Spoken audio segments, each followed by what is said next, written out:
Някои истории изглеждат толкова невероятни, че ако не бяха истински, биха се считали за преувеличени. Представете си технологичен магнат, студен в бизнеса и алергичен към връзки, който вдига телефона, за да направи забележка на отсъстващ кандидат, само за да чуе детски глас да казва: „Здравей, ти си моят баща“. Точно това се случи с Аугусто Ласерда. Известен с желязната си дисциплина и избягването на всякакъв вид емоционално участие, Аугусто никога не е предполагал, че едно рутинно телефонно обаждане може да преобърне живота му с главата надолу. От другата страна на линията беше Луна, момиченце със сладък глас, което обясняваше, че майка й кратко, Джулия Рибейро, е плакала, че е пропуснала интервюто, и че той, всемогъщият милиардер, е нейният баща. Това, което започва като корпоративно недоразумение, скоро се превръща във влакче от разкрития, дългогодишна болка, неочаквано бащинство и тихо генетично заболяване, което изисква смелост и ангажираност. Това не е само история за парите, а за съпричастността, прошката, новите начала и онази любов, която преобразява и най-коравото сърце.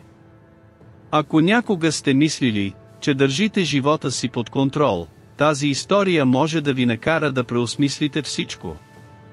Защото дълбоко в себе си това, което ни плаши най-много, е точно това, което може да ни спаси най-много. Готови ли сте да откриете какво се случва, когато успехът срещне истината?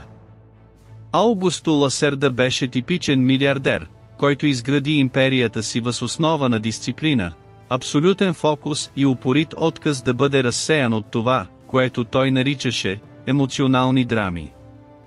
Главен изпълнителен директор на една от най-големите технологични компании в Латинска Америка, името му беше синоним на ефективност и хладнокръвие. Въпреки че красеше кориците на списанията и списъците на най-влиятелните мъже, личният му живот беше пустиня. Приятели? Няма. Семейство?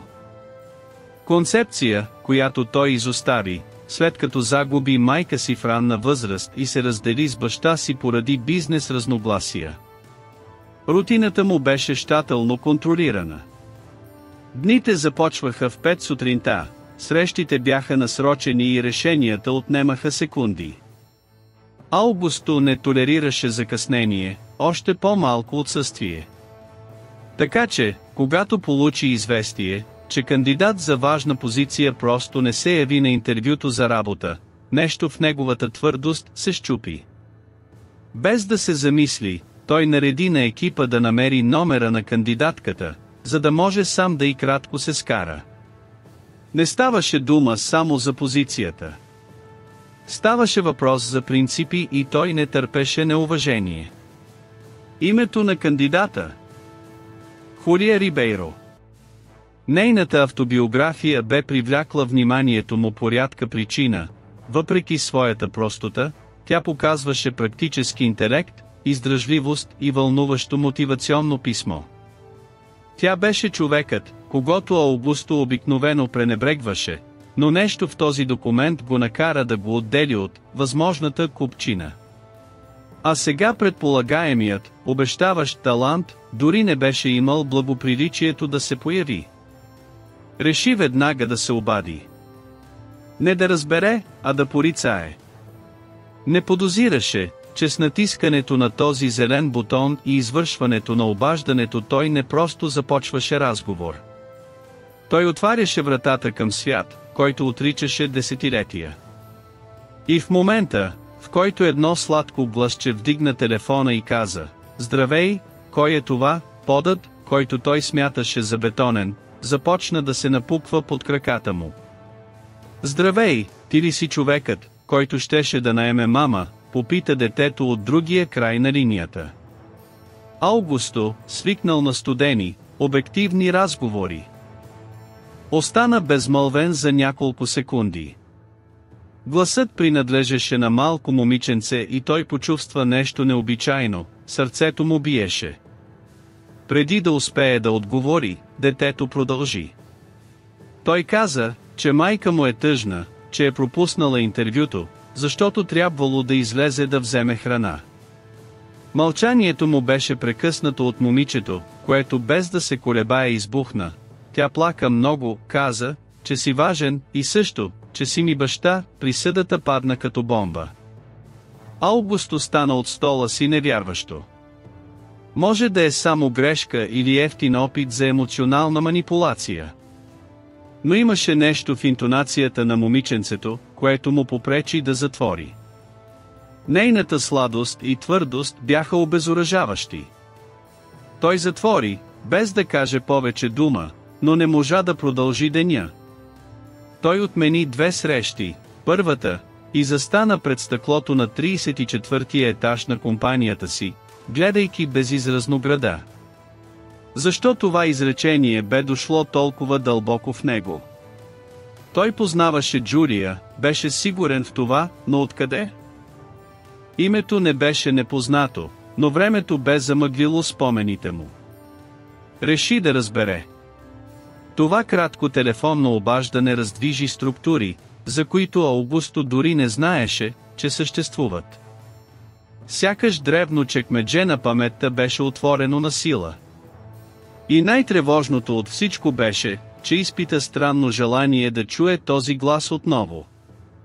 Човекът, който презираше участието, беше любопитен за първи път от много време. И повече от това, обезпокоен. Нещо в неговия щателно контролиран свят започваше да се изплъзва между пръстите му. Думите на малката луна отекнаха в главата на Аугусто като натрапчив, настоятелен шепот. Не беше от хората, които се увличат от емоции, но нещо там изискваше отговори. Той претърси паметта си за някаква връзка с Джулия Рибейро, и тогава тя се появи отново. Конференция за иновации в Флорианополис преди 6 години, нощ, изпълнена с вино и сърдечен разговор. Спомни си срамежливата и кратко усмивка, остроумието и кратко, и факта, че никога повече не я беше чувал. Зашеметен. Аугусто започна да сглобява парчетата. Той помолил екипа по сигурността да събере допълнителна информация за Джулия. Не от подозрение, а защото идеята да бъде баща, и без да го знае, беше смущаваща. След като получи основно досие с скорошни снимки на нея и дъщеря и кратко, очите му се закуваха на едно изображение. Луна имаше същия поглед, който бе виждал в огледалото като дете, интензивен, любопитен, пълен със света. И това болеше. Не само за изгубеното време, но и за студенината, която бе изпитал. Решен, той се качи в колата си и потегли сам, нещо, което не беше правил от години, до простия адрес, който бе намерил. Когато пристигна, той намери стара сграда без портиер и се изкачи по стълбите с натежало сърце. Той почука на вратата. Джулия отговори с изненада и смесица от срам и достоинство. Двамата се взираха дълги секунди, сякаш думите не бяха достатъчни, за да обобщят пропастта между минало и настояще. Последва многослоен разговор. Джулия обясни, че никога не е искала да крие нищо. Но че той е изчезнал. Тя каза, че се е опитала да се свърже с него, но е била блокирана от компанията. Аугусто, от своя страна, трябваше да се изправи пред факта, че може би неговата мания за контрол му е струвала много повече, отколкото си е представял. Гледайки луна, рисувайки върху дивана с пастели, той усети буца в гърлото си, която не можеше да назове. Може би беше вина.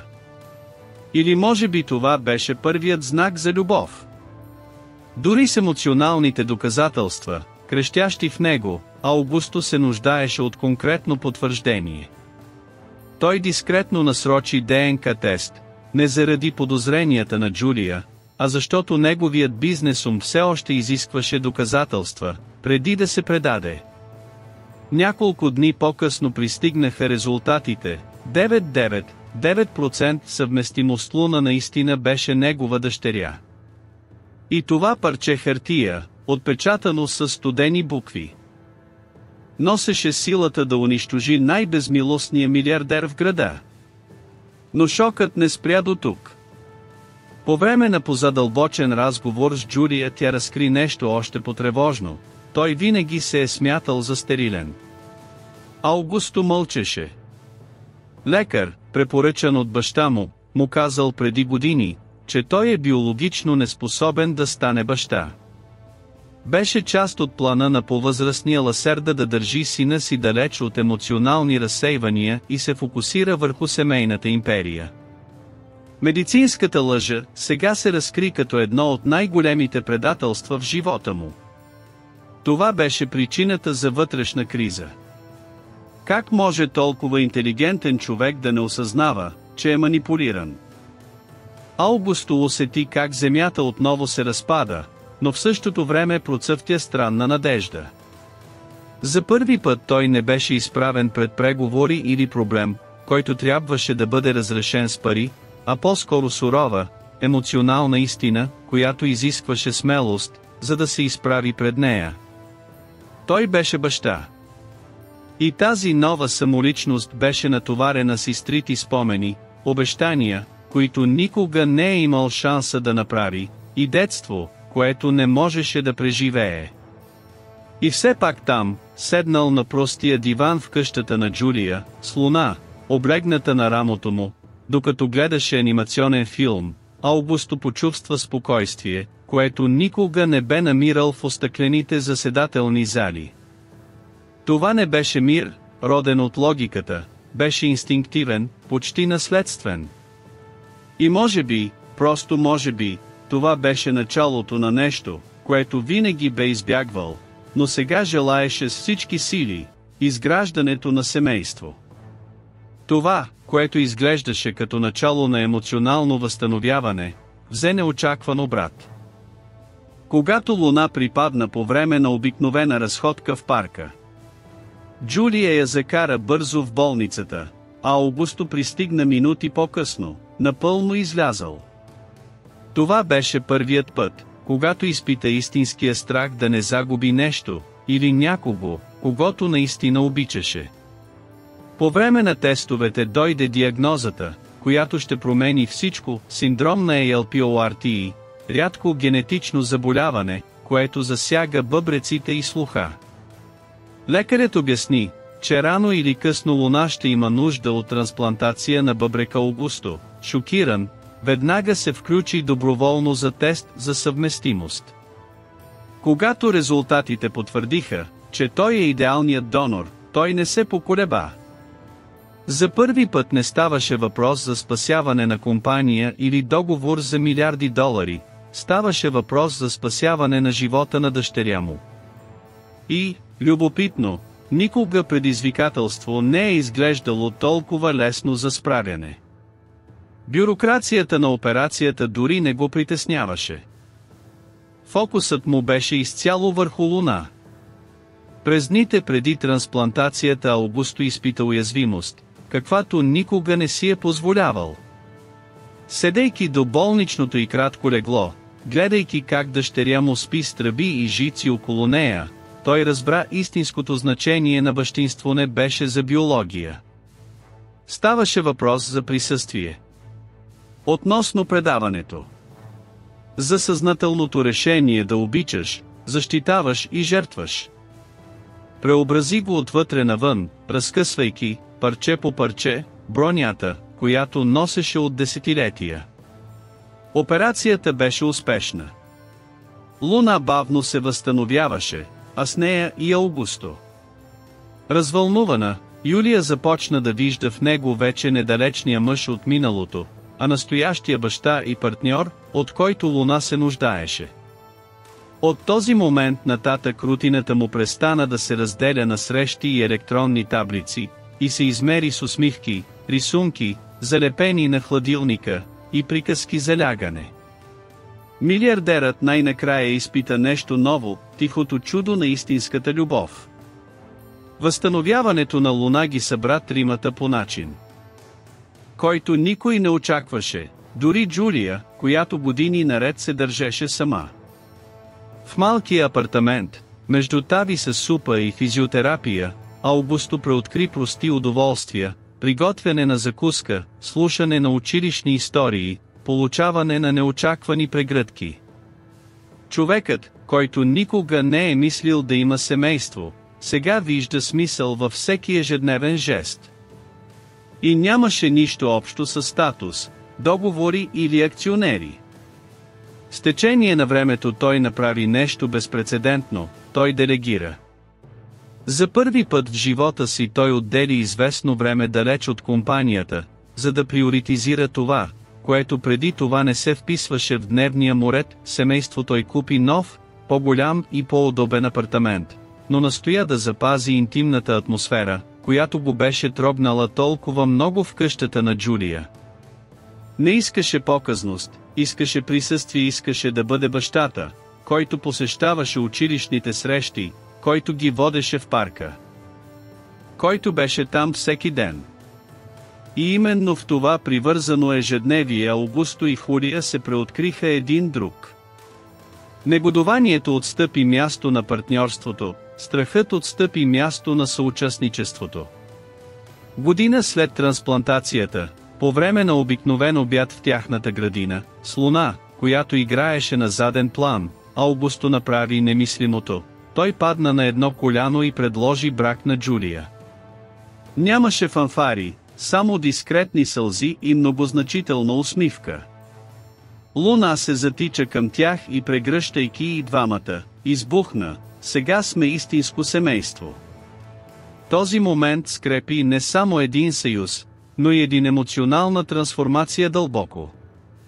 Аугусто вече не беше просто брилянтният милиардер в заглавията. Той беше баща. Той беше съдружник. Той беше човек, който най-накрая разбра това: истински успех не се ражда от светлината на прожекторите, а от корените, които растат в сърцата, за които избираме да се грижим. И това ново начало, толкова малко вероятно, беше най-ценната глава в нейната история. В крайна сметка най-голямата повратна точка в живота на Аугусто идва не от голямо корпоративно сливане, а от връзка, която той почти не е направил. Той осъзна, че е прекарал години в преследване на постижения, които, макар и впечатляващи за света, оставят празнина, която е невъзможна за запълване. Луна, със своята обезоръжаваща сладост, разкри една проста истина: няма по-голяма победа от това да бъдеш видян, обичан и да принадлежиш на място, наречено дом.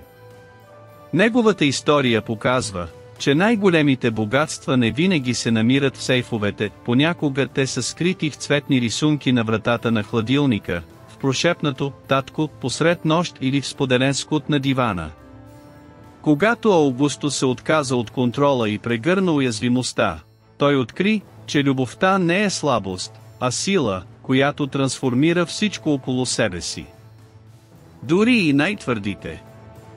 Любопитно е как животът се грижи да ни изправи лице в лице с това, което най-много избягваме.